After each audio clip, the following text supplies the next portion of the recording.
Hey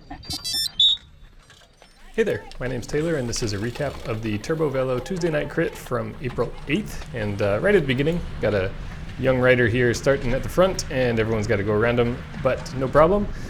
No issues getting around him.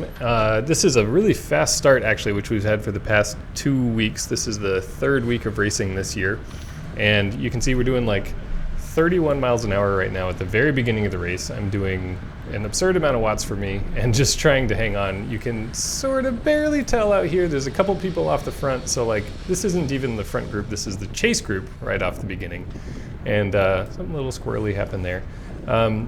Yeah, so this is just like a monster start, and I'm trying to hang on because it's in my best interest to be in the middle of the pack rather than tail gunning. It works to my, strengths. And right at the beginning of the race, let me just get it out of the way that I was recovering from a cold, so I feel like, maybe I wasn't at my peak when it comes to just like overall health, but, any excuse will do. So I'm sure I had lots of other reasons for doing poorly. But yeah, so you can see there's a bunch of riders off the front and then like a little bit of a chase group and then the big group that I'm with. And I think Lizzie just did a neat little slot in there to gain a wheel. That was nice. And yeah, so we're just cruising around on the first lap, still going super fast. Compared to last week, the weather is, well, not just like overall, the weather is perfect. It is amazing out. It's like, 82 it says, but really it was in the 70s, I think, sunny, and there was just a little bit of wind. There's always wind, and it's always out of the south, so that's what we had today, but it was very slight, especially compared to last week when we had like 35-mile-an-hour gusts. So this was just perfect weather, even if I like fell off. Whoa. Somebody went off the side there. Don't know who that was. It wasn't Bradbury, so he did it last week. But anyway, weather was great. I was happy just to be outside riding around. Didn't really care what place I got. And yeah, so just trying to survive on the first lap, doing a lot of watts here. Everyone likes to go nuts on this back straightaway coming into the start-finish. And I don't know why, because every time this happens to me, I like surge to try to catch back up and then just run into the back of the group and have to grab some brakes. Normally I try to like slide through the inside where this rider is, but didn't do that this time around for some reason. And yeah, so everyone's single file lined up on the right side because the wind is coming from the left of the screen right now. But there you go. That was a fast first lap. 2:23 is super fast. And you can just barely see him up there. There's a group of riders off the front, so like those guys were going even faster, and I'm in the slow group here. But yeah, there's I think 3 or 4 riders there, and then another 3 there, and then this group that I'm trying to hang on to. And you can see there's a little bit of water on some of the dips going around the course. Fortunately, there was no like algae or moss or mud or anything at the bottom of those. Just a little bit of water, just enough to like kick up and hit in the glasses or on the camera or whatever, but not a problem for racing.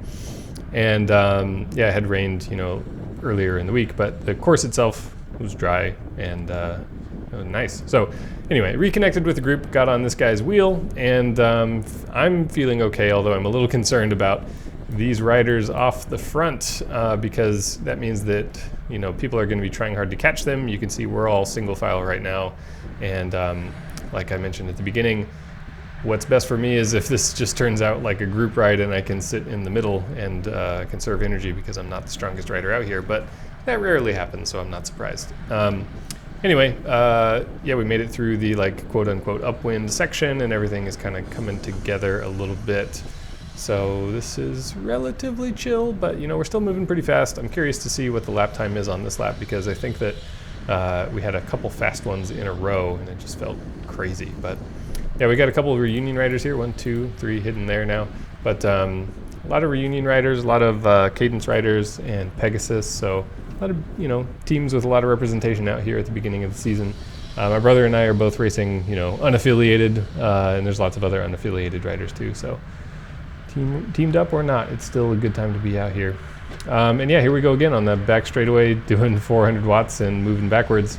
Just the name of the game for this part of the course. I think this time around I try to position myself on the right side to be like more sheltered from the whatever little wind there is, but I don't think it makes too big of a difference. Just being on somebody's wheel is better than being left or right for this part of the course. At least that's my opinion. And yeah, so another super fast lap. You can see we're at 2:26, so like a little bit slower than the first one, but still super fast, and there's still riders off the front. So yeah, this is just like a crazy start to the race. I'm so surprised every time this has happened.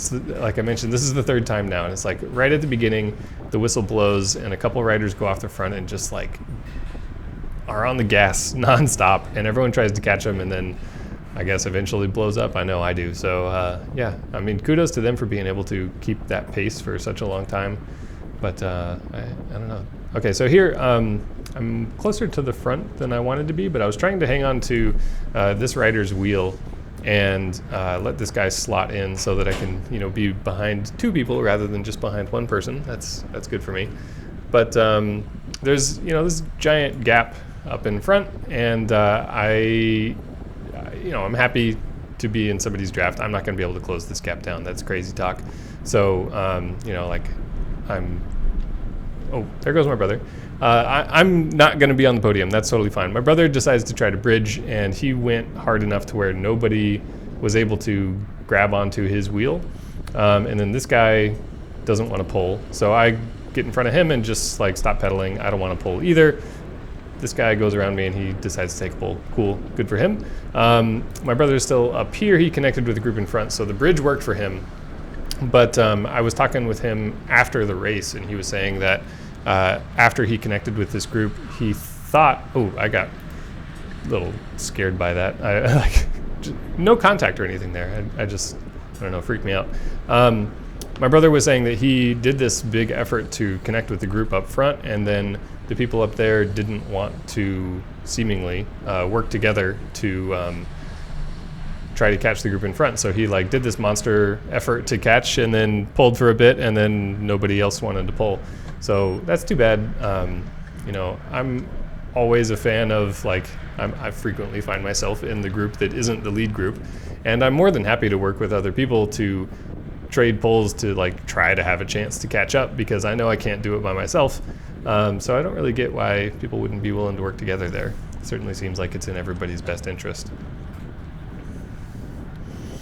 So coming through on the third lap, and we've slowed down another 3 seconds from the second lap, which is 7 seconds lower than the first lap. So things are slowing down. I think the lead group has kind of gotten away, and the chase group is thinking, okay, well, we're not going to catch them, so we don't need to burn ourselves out trying to get them. Let's do our own thing. And you can see there's a gap here between us and the group that my brother bridged up to. It's not very big, but then in front of that group I couldn't even see the other riders, or I wasn't paying close enough attention. I'm sitting on Jason's wheel right now, and we're just kind of cruising, and he decides to move up for some reason against the wind, and I decided to go with him because why not. I think he's trying to bridge up to this group that my brother is in, and I'm happy to be along for the ride, and we appear to be gapping the people behind us. So yeah, I can't remember if he said anything to me right here or not. He might have been intentionally trying to drag me up to the other group. I'm not sure. I definitely didn't ask him to do any heroics here, but maybe he wanted to anyway. And it looks like we're getting there. I can't remember. This is my first time rewatching the footage. I can't remember if we actually connect. It looks like we do. We're basically there. And yeah, we gapped the group behind. You can see there's a pretty significant gap there in the rear view. And there's my brother. So yeah, I was chugging to try to keep up with Jason. I'm up here at 176. That's almost my max heart rate, which is around 180. And I'm starting to gap here. This is not looking good for me. Yeah, I think I'm toast. And so Jason managed to bridge, and I tried to hold on and ride his coattails, and it didn't quite work for me. I sort of made it up, but I didn't have enough in the tank to stay with it once we connected. And then, as I've said on the previous laps, everybody loves to hammer it on this part. I don't know why I'm hanging out on the left side here. I think either I want to let these riders behind me go by, or I'm trying to do a sneaky on the inside here, like this guy is. Yeah, I should have moved over to the right to catch on to the wheel of these riders that I was with that are now dropping me because I burned myself out trying to hang with Jason. But now I have this gap in front of me, and it's like, okay, well, I failed to bridge up, and I wore myself out so much that I can't even hang with the group that I was with, so I fell back completely and just lost a bunch of places. You can see the lap time is pretty good, so that was about the same as the last lap, but like that was a crazy effort. I think I burned myself out, and now I'm here. I think this is Kenrick, so he and I seem to find each other a lot in these races, and I'll sit on his wheel now because there's nobody behind me, so he's kind of my only hope, and he seems to be happy to take a pole here. So I will sit on his wheel and try to catch my breath and see if I can do anything to catch back up to this other group in front of me. So we're passing a rider here on the left who I think got dropped from that chase group, and then a rider caught up behind us. I don't know who that is. And then this rider, I've actually seen a couple times, number 303. I'll have to look up his name after recording, but I've seen him, and I'm a little confused by his tactics, so maybe I'll need to chat with him next time, because I've seen him, and like he and I seem to have similar levels of fitness, so I'm around him a bunch in the race, and he'll do these digs where he like puts in as basically like he's doing right now, big sprint level effort, seemingly out of nowhere for no reason. Like he's not going to bridge up here, I don't think. And I just try to hang on the wheel, but often I'll let him gap me. And then I'm just like chugging along, normal, let's say 250 watts, and I'll eventually catch back up to him. So maybe he's just out here for the workout like I am, but it seems to me like he is putting in a bunch of effort and then like coasting and going through that kind of like cycle, which, maybe that's his preferred way of doing things. For me, I'd much rather be at 250 watts constantly for the whole race. But that's much less exciting. It's more like you're pretending like you're a car or something, just idling. Oh, here he goes. So he just came up behind. He's passing here. So that's what I was talking about earlier. He just came up out of the saddle and didn't actually do a sprint effort. But here's doing a sprint effort, and I bet sometime in the next minute I'll have footage of me passing him. But we'll see. And then we got this rider behind me. I think that he and I keep riding together for most of the rest of this race. Although there's not much left. We're on lap 6 now. There's only 8 laps. So hopefully this guy and I can trade some poles and hang together and ride a little faster than we would by ourselves. So here we are. I have caught back up to rider 303. Not actually thanks to rider 327. I need to learn these guys' names. I'm sorry. I don't know your names. I'll look them up right after this. But we caught up, and now we're a group of 3 all riding together. And, this is pretty far in the race. We're not going to win it, but like I said earlier, it's always nice when you're not in contention for the lead to work together with the people at the back of the pack with you, because they're struggling just as much as you are, and it makes everybody's life easier. Everybody goes faster, and you get some practice doing like poles and pace line type stuff. So yeah, I like this. So this guy behind me just took a pole and then elbowed me through, and we're coming up on some lapped riders here. But otherwise, nothing too eventful going on. I think it's kind of funny. This guy's back here on the hoods. I think he was on the hoods when he was in the front too. Got to get down in the drops, or at least, lower that CDA a little bit, make it easier pedaling against the wind. And I say this as a really tall guy. Anything you can do to reduce, your frontal area as you're pedaling into the wind is going to help a lot. I think between my brother and I generally ride like more aero, and it makes, maybe like a 10 watt, maybe 20 watt if we're being super generous difference just between the two of us riding at the exact same speed, shoulder to shoulder. I'll be doing 10 watts less just by virtue of how I'm positioned on the bike. So it does make a difference. Yeah, so he just elbowed me through, and he's up on the hoods. Once again, number 327, I'll learn your name, but whoever you are, got to get down in those drops, get aero. I'm sure at this point I'm probably like doing the, not quite puppy paws. I don't know what the position is called, where you're on the hoods, but you're really down low and aero. Oh, well, no, I'm in the drops. I can see in the shadow now. But sometimes I'm up on the hoods, but aero. And it helps a lot. When my brother and I are doing our warm-up laps, we will, look at our average power as we're going through that upwind section and try out different positions. And obviously we're going a lot slower during the warm-up laps than we are in the race, but like the, relative difference is similar. So right here, the rider behind me told me that he's toast and he's going to be dropping off soon. And I was like, cool, okay, great. That thanks for the poles. And he said, okay, well, I'll give you my last like dig here. So I latch on and try to take advantage of him, giving me his last effort. I appreciate that. And he'll do, one last pull, and then I think the last lap is mostly solo for me, but we'll see what happens. All right, there's the bell. This is the last lap. You can see that the lap times have gotten slower, so 2:43, but that last one was 2:35, so that's the benefit of working with somebody. Even if you're at the back of the race, you can do your laps 10 seconds faster just working with somebody. But overall, we're going way, way slower than the beginning of the race, so like 20 seconds slower than the first lap. That gives you an idea of how fast that first lap was. This is crazy, but here I am on the last lap, and this is just like a time trial for me, so I'm trying to do as many watts as I can without blowing myself up completely, and I want to make it through the whole lap. So in my head, my FTP is probably in the 250 to 270 range, so on my head unit, I think I had 10-second power, either 10 or 30-second power visible during the race, so I'm trying to look down at that number and keep it around there, but also I know roughly what that feels like, so I'm trying to keep my heart rate around 170, which is trying super hard but not dying. And I seem to be hitting those metrics decently, and as a result I'm doing about 20 miles an hour, so yeah, this is what it feels like to be slow.